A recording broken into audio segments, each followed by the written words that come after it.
I've always wanted to grow pumpkins, and we could try to. When you could go enter them in the fair, the biggest ones. Okay, we're getting ahead of ourselves. Now we're trying to win prizes. Now we're experts all of a sudden. She's gonna grow the biggest pumpkin in Rio. What if I fucking do?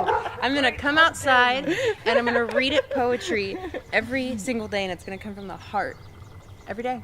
Oh, you're gonna read a poetry? Yeah, it's gonna go as tall as me. 5'8". So when we write a book, 5'8". this is how you grow the best pumpkin. 5'9" You and read Tim's a poetry. though. I like to teach, and that is everything that like Black Iron Nutrition is built and founded upon, like the notion of education. It's never telling, it's never ordering, it's never like directing. There's always like teaching and passing along skill sets, and like, you know what I mean? Like we're always promoting growth.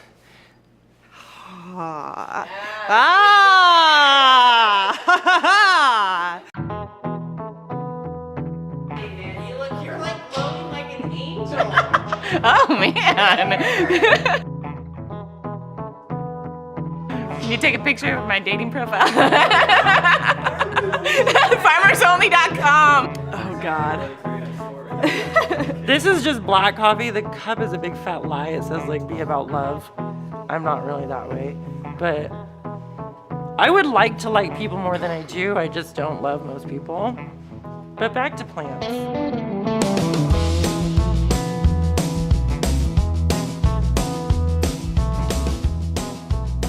I have been in the health and fitness industry 13 years, and food and the power of food is something that's super, super important to me and something I'm super passionate about. So, I'm Ashley.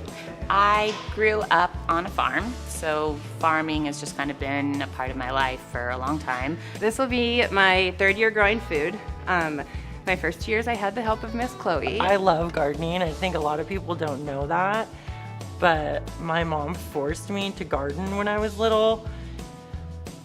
It was so miserable. I wouldn't say I was super excited about it when I was younger. I think when you're forced to do things, it's not as fun. And I was like 13, out working in the fields, and I was like, okay, I don't know if I love this so much. And so my goal was always kind of to get out and like get into a city. And so I did that and realized I missed the farm, you know, and because growing up we had like a huge garden, and we always had fresh vegetables and fruit and everything, and chickens and fresh eggs and things like that.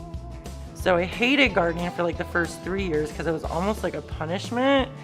But then I don't know what happened, but somewhere along the line I just started loving it. A couple years ago I moved kind of back to where I'm from in the California Delta area, and I told my dad I wanted to start my first garden.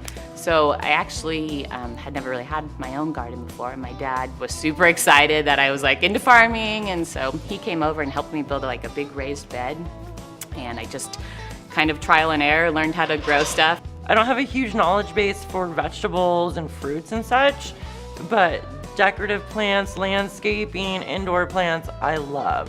Chrissy texted me, she said, so Ben and I were looking at houses to rent, and we came to this house, and the first thing I told Ben is, this is the one because the yard's big enough for Beeves to have her garden. And so that sold me. I literally walk down the street and name off plants as I'm like passing them because I think it's really fun. And I think it's gonna be a whole new set of challenges with the different climate and things like that. I've learned what grows really well in my area, and it's gonna be very different here, and you have to worry about frost a lot more. So got my whole little gardening guide, and I'm really excited. Needed to transplant by May 1st, and we should have already had them growing. So broccoli, cauliflower, cabbage, lettuce, and spinach are out. Onions and potatoes and peas are out. But how accurate is that? Because this So town is freezing. yeah, it We're does still actually say down snowed here. over. It does say down here once the soil is near 60 degrees. So I don't know how you test this temperature. of the It's soil. definitely not 60 degrees. So yeah, so we can We still. put a meat thermometer in it. Essentially, that's what you do. Useless. They have thermometers for Yeah, it's like what it is. Yeah, that's what they use in Antarctica. It's just longer. For the ice cores. I personally don't have any experience growing food. I really don't have much of a green thumb, even with houseplants. I'm notorious for overwatering. So this is a whole new adventure for me trying to grow edible plants. My background though gives me a good knowledge base on the importance of gardening and of urban agriculture. end of creating green spaces in urban areas. It was living in New York City that I was like first very exposed to like the concept of urban gardening. Like I didn't even really know it was a thing. And then living in New York City, I started seeing it. I was like, that is so freaking cool. But I didn't even know how to begin to start. So out of sheer curiosity, I went to Pinterest, and I wasn't a Pinterest person. And I essentially typed in urban gardening or like make your own like flower beds because I had no idea. So I essentially over the course of a couple months like taught myself about like raised planters and drip systems and stuff all through Pinterest out of sheer fascination and just like reading online. And I didn't know if I was ever gonna like execute and actually build out a garden in my backyard. Then Sarah came to visit me and we actually did a podcast on sustainability. Sustainable development is development that meets the needs of our generation without preventing future generations' abilities to meet their own needs. We're not just seeking to be profitable, but we're trying to balance people, planet, and profit all together. So everything that we do incorporates the impacts on the planet, the impacts on other people, and the ability to grow economically. She talked all about growing for your region, making sure you grow foods that are like naturally occurring in your region. And I was like fascinated by that. So of course the first thing I did is like I started looking up like what's naturally grown in Nevada and stuff like that. And so Chloe moved to Reno soon after, and I went and I got cinder blocks and I built my raised bed planter and I filled it and I did all the soil layering like I learned how to do and everything. And we planted it, and it was just like a super cool experience because even though the garden got destroyed by our dogs soon after, I'll never forget the night I ate a salad that was entirely grown from our own garden in the backyard. Like I got like emotional over that fucking salad. And I was like, oh my God, this is the greatest, this is like such a cool feeling.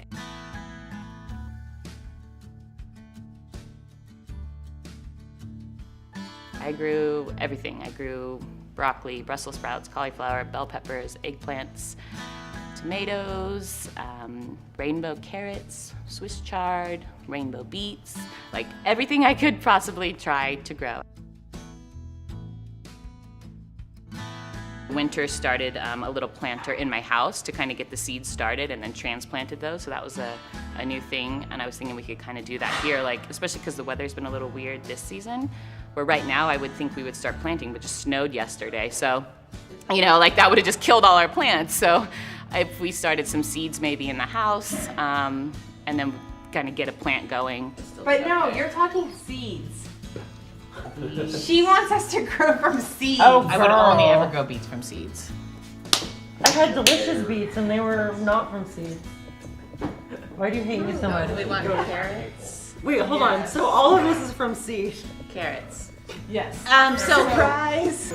She's like, wait, plant. She's like, no, seeds. They're both like, what? No.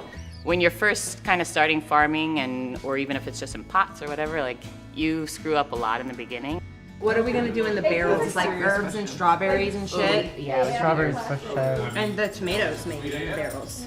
That works out really well because we can put the vine in the middle and grow up. Succulent, but Okay, not- okay, hold on. Wait. We're not growing a succulent Can we name? am. Can we name them all? Every plant, please. I have a hard time committing to anything, and so like what's happened the past years is I get really excited to start the gardening, and I'm way into the process, but I'm not the most patient person on earth. So I'll go out and I'll read the plants. I read the plants' poetry last year for like a week, and then I stopped. This year I'll read them every day. Okay. I already know the poetry books. I'm gonna read them. These will be what we grow the plants with. Oh, we're good. This is a bunch of random shit. Tyler wrote this one with Amanda. They love donuts and deadlifts. That's actually how I know them. They bought donuts and deadlifts, and then they sent me these, and I was like, no shit. And they're actually two really well-known writers, and they're badass. And this will be how I win the state fair, the pumpkin contest. I'm gonna grow a pumpkin that's 5'9", as tall as me and Tim's. How much is it gonna weigh though? Same as me. This is a tall pumpkin. Tall and But skinny. you're gonna grow longer. I'm entering the pumpkin in the state fair. She's planning already to grow the biggest pumpkin in Reno. I won the biggest pumpkin once at a... Of course you did. You had to, Of course you did. you had to guess the weight at the pumpkin farm. You had to guess the weight. I'm happy this year that I have 4 committed people to garden because I want to see it through, because definitely what happened last season is we did barrel planters out front, and Chloe and I grew like all types of vegetables and all of them, and fruits and herbs, and Chloe took care of the plants pretty much the entire summer. I went out and took pictures of them and talked to them and asked what they were doing, but for the most part it was all Chloe. So this year I plan on being involved. I plan on seeing it through. I just like, it's hard when you just have to wait. You know, when you're actually like growing them and they're growing quickly, and then like all of a sudden when it kind of slows down and you're just like, oh, I get to watch tomatoes grow. That's when I unfortunately lose interest, but I don't want that to be the case this year. Plants are super amazing, especially if you start them from a seed or the ground, because like you literally get to be there for the entire process. Yeah, they're better than people because they just grow and do real cool things, and people grow and become assholes. Humans are the only species on Earth that create waste. I think that gardening can serve as an inspiration to how we should live our human lives, because it really puts you in touch with that full life cycle that goes cradle to cradle of the plant being planted and then grows, and then you yield the crop, and then if the plant dies, it decays and then goes back into the earth. So we see that whole life cycle from start to finish, and gardening it allows you to be connected with it from the beginning to the end. It's literally the most rewarding thing to like have your own food to pick every day. Like I could just sit out in I laugh, I could just sit and weed for like hours, because I don't know, it's like therapy. Like I just love pulling weeds. It's so weird. And I never thought I would say that ever. Like people are probably like, you're crazy, but it's really fun. So Victory Gardens originated back in World War I, when all the men were off to war, so food production had slowed down dramatically. So the government cooked up this plan encouraging people to create their own gardens in their backyards so that they could grow their own food to supplement whatever they bought from the public food supply. So the idea was that everyone was contributing to that victory by growing their own garden at home, which is why they're called Victory Gardens.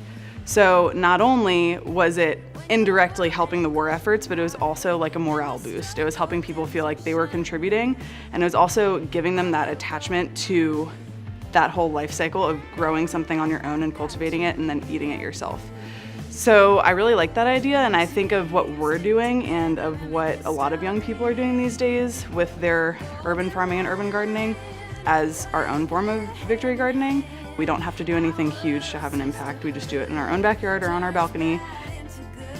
I'm all about like passing on skill sets, and like we teach people how to grocery shop. You know what I mean? Like we're always teaching, and like I know what I felt when I learned how to grow my own food, and when I ate things I grew with my own hands. Like, and I want to pass that on to as many people as possible. And I'm lucky enough to have three of my closest friends all be involved in, you know what I mean, like urban or like some type of like agricultural or like plant, you know.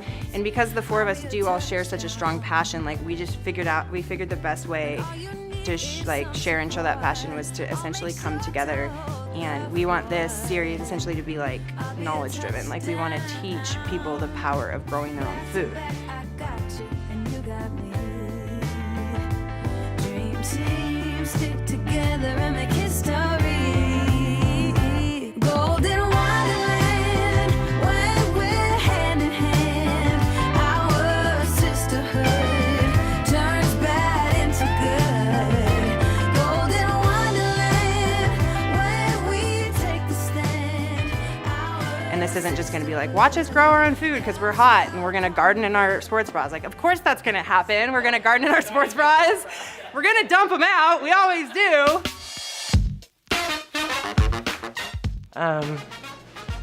And things and such, and more things. With what? Where are you? Have you started? Head, shoulders, face? I guess I could have like brushed my hair or something. Harry's walking stick.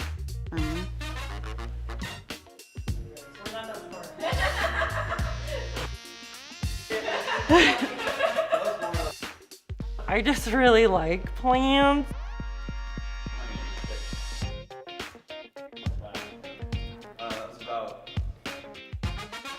No. I never know how to fucking start. I feel like every video is gonna start with me going, I never know how to start. I don't know how to start. Help me.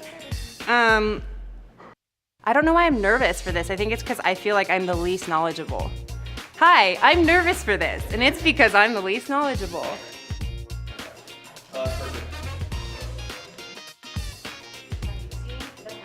Hi. Based on a true story. Starring trees.